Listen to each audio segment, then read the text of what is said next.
یہ جو تمہیں باہر سے سخت نظر آتے ہیں، اگر تم ان کا اندر دیکھ لو پھر تمہیں ان پر ترس آ جائے گا۔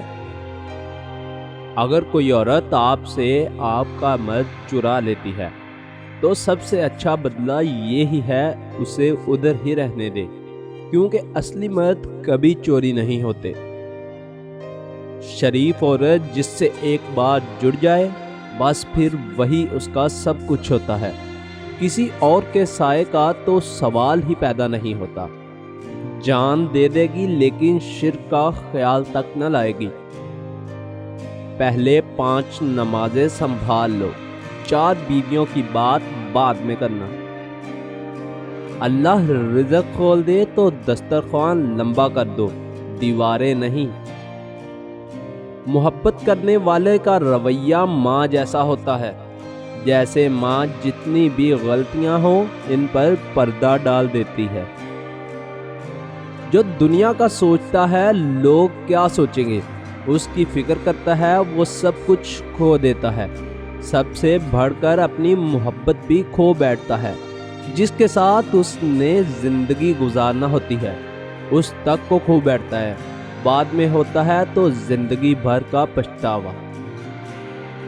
محبوب بلا وجہ ناراض ہونے لگے تو سمجھ جائیں وہ اداس ہے، اسے آپ کی محبت کی ضرورت ہے۔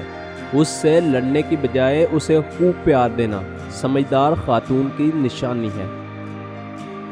محبت میں مجبوریاں آئیں تو سب مجبوریوں کو مجبور کر کے محبت چننا، اپنی زندگی کا فیصلہ خود لینا، کیونکہ آج اگر جذبات میں آ کر محبت چھوڑی جائے تو زندگی بھر زندہ لاش کی طرح گزرے گی، اور جن کی وجہ سے مجبور ہو کر آپ محبت چھوڑو گے وہ بھی آپ کا ساتھ کبھی نہیں دیں گے۔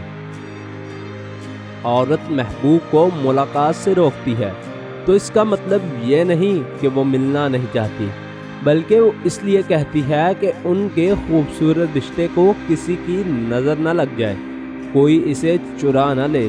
اسے کھونے کا حوصلہ نہیں ہوتا، اس میں تب تک وہ اسے چھپائے رکھتی ہے جب تک نکاح قائم نہ ہو جائے۔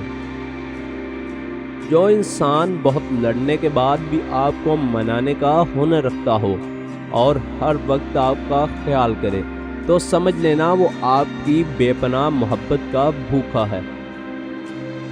در حقیقت مرد محبت میں بہت خالص رہتا ہے۔ فاتحہ لوگوں کے مرنے پہ نہیں، احساس کے مرنے پہ پڑھنی چاہیے، کیونکہ لوگ مر جائیں تو صبر آ جاتا ہے، مگر احساس مر جائے تو معاشرہ مر جاتا ہے۔